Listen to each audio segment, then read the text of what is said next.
Уважаемые коллеги, мне выпала честь от имени Высшей аттестационной комиссии Республики Беларусь поздравить вас с замечательным юбилеем, 95-летием и пожелать вам творческих успехов, здоровья и благополучия. Белорусский национальный технический университет – это один из самых главных вузов нашей республики, кузница кадров. С его стен вышли многие замечательные ученые и видные государственные деятели.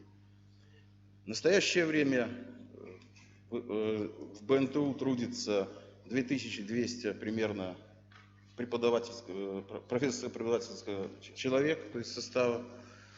А затем из них 200 имеют степень доктора наук, 830 имеют степень кандидата наук. Сейчас обучается смена поколения, значит, ученых, то есть аспиранты 300 человек. Можно также отметить, что материально-техническая и научная база находится на высоком уровне.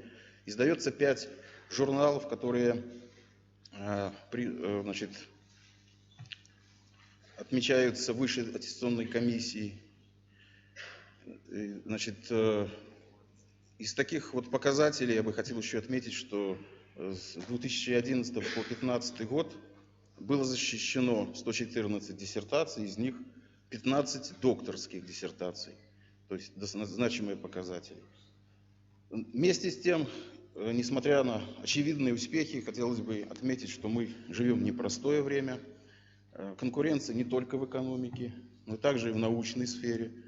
Не следует забывать, что если мы знаем сейчас демпинговые цены на нефть, то также мы можем наблюдать такую же тенденцию, похожую вокруг Белоруссии.